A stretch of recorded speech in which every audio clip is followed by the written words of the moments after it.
Hello दोस्तों, PCS क्रांति के यूट्यूब चैनल पर आप सभी का एक बार पुनः स्वागत है। दोस्तों, डेली करंट अफेयर्स की श्रृंखला में हम देखेंगे आज के महत्वपूर्ण करंट अफेयर्स को। तो इसी श्रृंखला में चालू करते हैं उस आज के करंट अफेयर्स को। उससे पहले दोस्तों, जो कल का क्वेश्चन दिया गया था आपको, जिसे आप कमेंट बॉक्स में आंसर देना था, उसका क्वेश्चन उसे पहले सॉल्व कर लेते हैं। दोस्तों, वह क्वेश्चन था कल का, हाल ही में केंद्रीय मंत्री जितेंद्र सिंह के द्वारा भारत के प्रथम open air art wall museum का उद्घाटन कहाँ किया गया? प्रथम open air art wall museum, ठीक है, इसका उद्घाटन क्या किया गया? यह कल का क्वेश्चन था। दोस्तों, आपके ऑप्शन थे, option A Nai Delhi, option B Bengaluru, option C Kolkata, option D Lucknow था दोस्तों। ठीक है, भारत का प्रथम open air art wall museum, इसका उद्घाटन किया गया था। इसका आंसर है ए, नई दिल्ली में किया गया, और इसका उद्घाटन किया था केंद्रीय मंत्री जितेंद्र सिंह द्वारा। ठीक है, आप इन बिंदुओं को भी ध्यान रखेंगे और नोट डाउन भी कर लेंगे। ठीक है, तो चलिए शुरू करते हैं आज के महत्वपूर्ण करंट अफेयर्स के बिंदुओं को। तो डेली करंट अफेयर्स की श्रृंखला में आज का पहला बिंदु है विश्व सामाजिक न्याय दिवस। ठीक है, हम दिवस से शुरुआत करेंगे। देखते हैं, विश्व सामाजिक न्याय दिवस यह मनाया जाता है हमेशा 20 फरवरी को। ठीक है, 2025 में इसकी थीम थी सशक्तिकरण, समावेशन, सामाजिक न्याय और अंतर को कम करना। ठीक है, सामाजिक न्याय का से तात्पर्य होता है कि समाज में जो भेदभाव है, जो ऊंच नीच या अस्तरीकरण है, उसको कम किया जा सके और सब में एक रूपता लाया जा सके। इसी को सामाजिक न्याय भी कहते हैं। और इसी के प्रति जागरूकता बढ़ाने के लिए हमेशा 20 फरवरी को विश्व सामाजिक न्याय दिवस का आयोजन किया जाता है, जिसकी थीम अब की बार 2025 में इसका थीम थी सशक्तिकरण, समावेशन, सामाजिक न्याय के अंतर को कम करना। ठीक है दोस्तों, आप इन सब बिंदुओं को नोट डाउन करते चलेंगे। दोस्तों, अगर आपको यह करंट अफेयर की श्रृंखला अच्छी लग रही तो आप हमारे यूट्यूब चैनल को सब्सक्राइब और शेयर भी करते रहें लगातार। और आप यदि इस करंट अफेयर्स का पीडीएफ प्राप्त करना चाहते हैं तो हमारे टेलीग्राम चैनल पीसीएस क्रांति से जुड़ सकते हैं। आप वहां से इसके पीडीएफ को भी प्राप्त कर सकते हैं, या फिर आप इसे डेली बेसिस पर नोट डाउन भी कर सकते हैं। आप अपना एक नोट्स बना सकते हैं, उस नोट्स के माध्यम से आप इस बिंदु को वहाँ ऐड ऑन करके और आप रिवीजन लगातार कर सकते हैं, जिससे कि आपको लास्ट टाइम पे करंट अफेयर्स को लेकर बहुत ज़्यादा दुविधा नहीं होगी, बहुत ज़्यादा भटकाव नहीं होगा। आप करंट अफेयर्स को पेपर में कितना महत्व है, आप इस बात से तो अवगत ही हैं, तो इसमें कोई बताने वाली बात नहीं है। तो अतः आप इसे यह कोशिश करें कि इसे नोट डाउन करते चले डेली बेसिस पे, और आपको लास्ट टाइम में कुछ महत्वपूर्ण जो वार्षिक घटनाक्रम की कुछ मैगजीन आती हैं, उसको आपको बताया जाएगा, दिखाया जाएगा, जहाँ से आपको करंट अफेयर सॉल्व करने में बहुत ज़्यादा आसानी होगी। ठीक है दोस्तों, तो चलते हैं, शुरू करते हैं। आज का दूसरा बिंदु है, तो दोस्तों दूसरा बिंदु है अंतर्राष्ट्रीय मातृभाषा दिवस। ठीक है, अंतर्राष्ट्रीय मातृभाषा दिवस कब मनाया जाता है? तो यह 21 फरवरी को मनाया जाता है। ठीक है, अंतर्राष्ट्रीय मातृभाषा दिवस कब मनाया जाता है? 21 फरवरी को। ठीक, इसकी शुरुआत जो हुई थी वो 2002 से यूनाइटेड नेशन संयुक्त राष्ट्र महासभा द्वारा एक संकल्प के माध्यम से इसके आयोजन का इसका दिवस था जो 21 फरवरी को, उसके आयोजन को मान्यता प्रदान की गई। ठीक है, अब की बार अंतर्राष्ट्रीय मातृभाषा दिवस यानी 2025 में अंतर्राष्ट्रीय मातृभाषा दिवस का थीम दोस्तों शिक्षा और सतत विकास के लिए भाषाएं आवश्यक है, यह था। आप इन बिंदुओं को भी नोट डाउन कर लेंगे, क्योंकि थीम बराबर पूछता रहा है स्टेट पीएससी की एग्जामों में। आप इसे नोट डाउन करते हुए चलेंगे, इसे छोड़ने की कोशिश न करें। ठीक,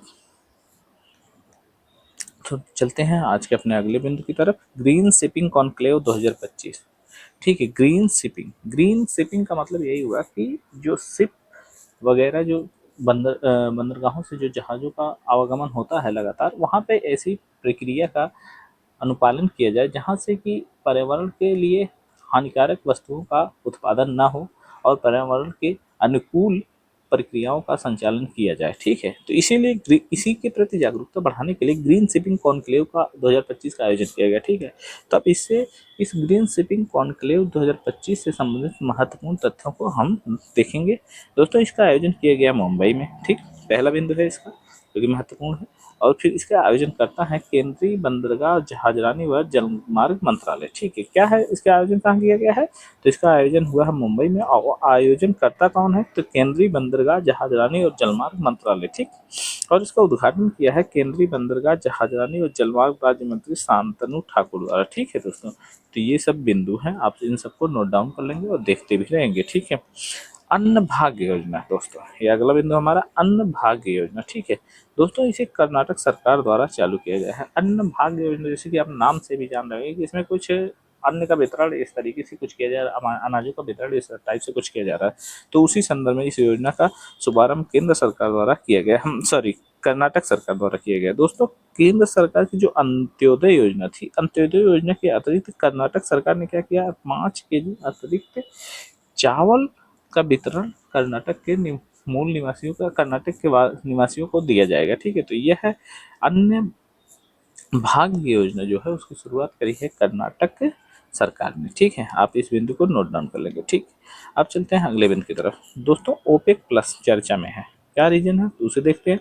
ओपेक प्लस देश में शामिल होने वाला नया सदस्य। दोस्तों, अभी ओपेक प्लस जो है, जो कि पेट्रोलियम उत्पादन का एक महत्वपूर्ण संगठन है, देशों का संगठन है, जो कि इसमें एक नए सदस्य का आगमन हुआ है, वह है ब्राजील। ठीक है, ब्राजील में भी दोस्तों मिनास ग्रेस और अमेजन बेसिन और मिनास ग्रेस में पेट्रोलियम का उत्पादन होता है। ठीक है, वहां भी पेट्रोलियम का उत्पादन होता है। तो मिनास ग्रेस प्रांत और अमेजन बेसिन, और आप दोस्तों जानते हो कि मिनास ग्रेस में लॉक अयस्क भी पाया जाता है।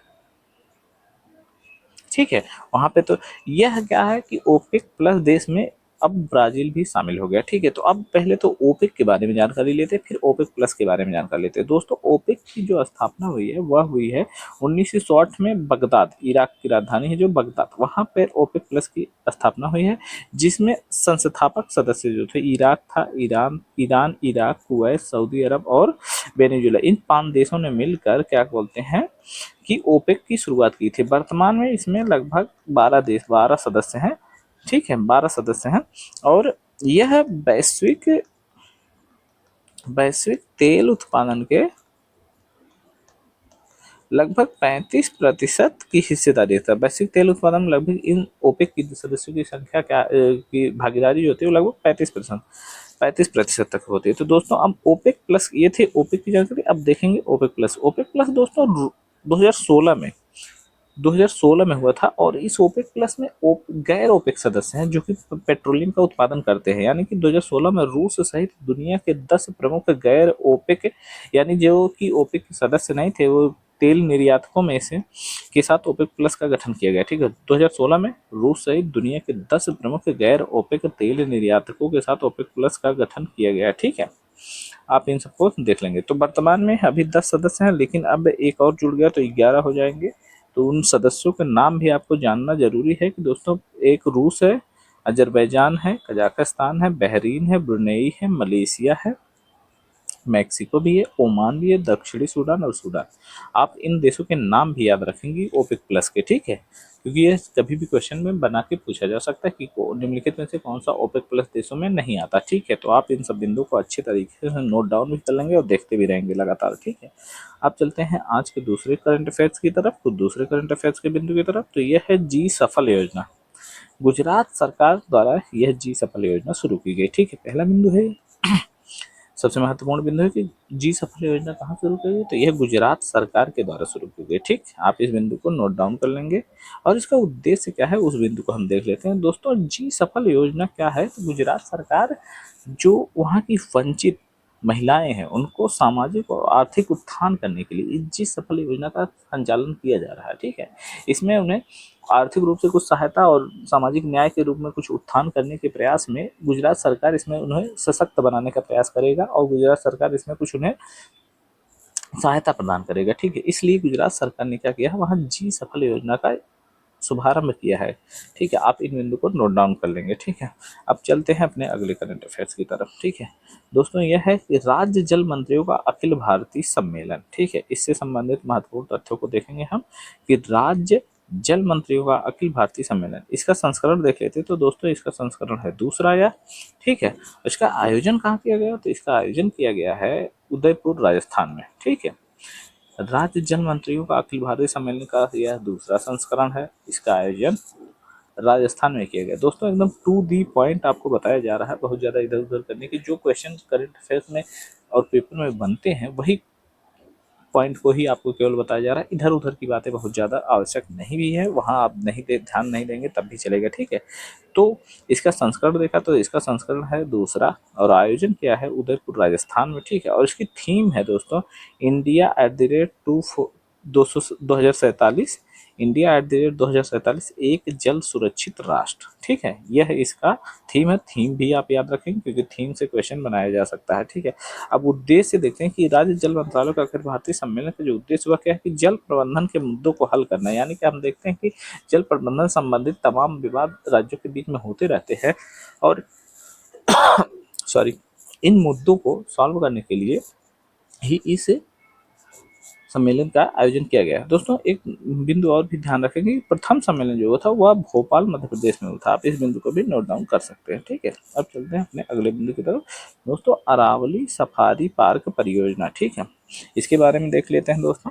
अरावली सफारी पार्क परियोजना जो है वह हरियाणा सरकार द्वारा प्रस्तावित है। इसमें क्या, इसके माध्यम से क्या किया जाएगा कि आपको जो अरावली के आसपास के क्षेत्र है वहाँ पर पर्यटन और पारिस्थितिकी पर्यटन को बढ़ावा दिया जाएगा। यानी कि वहाँ पर कुछ ऐसे चीज़ों का निर्माण किया जाएगा जिससे कि पर्यटन को बढ़ावा मिले और रोजगार का भी अवसर अधिक पैदा हो। ठीक है, इसलिए हरियाणा सरकार क्या कर रही है, और एक तो इस माध्यम से कि अरावली सफारी पार्क के संरक्षण भी किया जा सके, उनको संरक्षित भी किया जा सके, इसके लिए हरियाणा सरकार ने अरावली सफारी पार्क परियोजना का शुरुआत करने का प्रस्ताव पारित किया है। ठीक है, तो इसका उद्देश्य क्या है दोस्तों कि पारिस्थितिकी पर्यटन और प्रतिपूरक वनीकरण को बढ़ावा देना। ठीक है, ये दो मीनिंग आप नोट डाउन कर लेंगे। ठीक है, और यह विश्व का सबसे बड़ा सफारी पार्क भी होगा। आप लगभग 10,000 एकड़ में इसकी क्षमता है, वहाँ पर यह स्थापित होगा। तो आप यह विश्व का सबसे बड़ा सफारी पार्क भी होगा। अब चलते हैं हम अपने अगले बिंदु की तरफ। ठीक है, तो यह बिंदु है दुलारी कन्या योजना। ठीक, दुलारी कन्या योजना। दोस्तों दुलारी कन्या योजना जो है यह अरुणाचल प्रदेश द्वारा शुरू किया गया। ठीक है, यह अरुणाचल प्रदेश द्वारा शुरू किया गया है और इस योजना में मूलतः बालिकाओं के संस्थागत जन्म के लिए वित्तीय सहायता प्रदान की जाती है। यह दुलारी कन्या योजना जो है अरुणाचल प्रदेश सरकार ने इसमें क्या किया है कि जो बालिकाओं का जन्म होता है, अगर उनको किसी सरकारी अस्पताल या कहीं पे अस्पतालों में इसका जन्म होता तो उन्हें वित्तीय सहायता प्राप्त करी दी जाएगी। इसमें इसकी पहले इसमें 20,000 दिया जाता था, अब उसे बढ़ाकर 30,000 कर दिया। ठीक है, 30,000 कर दिया है। बस यही आपको जानना है। ठीक है, दुलारी कन्या योजना तो ये कहाँ से संबंधित है? तो अरुणाचल प्रदेश से संबंधित। अब चलते हैं आज के अंतिम बिंदु की तरफ दोस्तों। तो अंतिम बिंदु है आज का अपना नदी बंधन योजना। नदी बंधन योजना, ठीक है दोस्तों, यह पश्चिम बंगाल सरकार द्वारा 2025-26 के बजट के हिस्से के रूप में नदियों को जोड़ने के लिए, नदियों को जोड़ने के लिए, नाम से भी जब से अब आपको कंफर्म हो सकता है कि नदी बंधन यानी नदियों को जोड़ना। ठीक है, इस योजना के माध्यम से प्राकृतिक आपदाओं और रोजगार के अवसर भी पैदा किए जाएंगे। साथ ही साथ इसका मुख्य उद्देश्य यह है कि जो पश्चिमी मिदनापुर जिले हैं और जो कि समुद्र से लगे जिले हुए हैं जैसे सुंदरबन डेल्टा वेल्टा के क्षेत्र, वहाँ पर जो बाढ़ की समस्या उत्पन्न होती है उसको बेहतर तरीके से समन्वित रूप में, एकीकृत रूप में बेहतर किया जा सके, इसलिए इस परियोजना की शुरुआत भी पश्चिम बंगाल सरकार द्वारा की गई। दोस्तों तो अब हम देख लेते हैं संबंधित प्रश्नों की श्रृंखला, जो कि हमारे करंट अफेयर्स का ये अंतिम भाग होता है। इससे संबंधित कुछ क्वेश्चन दिए जाते हैं जिसे आप सॉल्व भी करना था। दोस्तों इसके पहले क्वेश्चन का आंसर तो हम आपको बताएंगे, दूसरे को आप कमेंट में उसका आंसर देते रहें। ठीक है, तो पहला क्वेश्चन है दोस्तों, हाल ही में नई दिल्ली में भारत यूके ऊर्जा संवाद का कौन सा संस्करण आयोजित किया गया? आपको यह दिन ध्यान देना है कि हाल ही में नई दिल्ली में भारत यूके ऊर्जा संवाद का कौन सा संस्करण आयोजित किया गया? तो आपके ऑप्शन है, ऑप्शन ए प्रथम, ऑप्शन बी द्वितीय, ऑप्शन सी तृतीय, ऑप्शन डी चतुर्थ। तो आपको जैसे पता ही होगा यह चतुर्थ है। चतुर्थ भारत यूके ऊर्जा संवाद का सम्मेलन नई दिल्ली में हुआ था, तो इसका आंसर होगा डी। ठीक है, आप इसे नोट डाउन कर लेंगे। तो और यह आज का दूसरा प्रश्न है जो कि इसका आंसर आप कमेंट बॉक्स में देंगे, और या नहीं तो हम कल इसको सॉल्व कराएंगे, ठीक है। हाल ही में अंतर्राष्ट्रीय महिला और बालिका विज्ञान दिवस कब मनाया गया, ठीक है। तो आप इस बिंदु को देख लेंगे कि ये इसका पहला बिंदु है, पहला कथन है ए पॉइंट जो कि 13 फरवरी को, बी 11 फरवरी, सी 10 फरवरी, डी 12 फरवरी। अब आपको आंसर इसे कमेंट करना है, ठीक है। और ये था आज का करंट अफेयर। हम हाजिर होंगे कल के करंट अफेयर्स को लेकर, तब तक के लिए दीजिए धन्यवाद।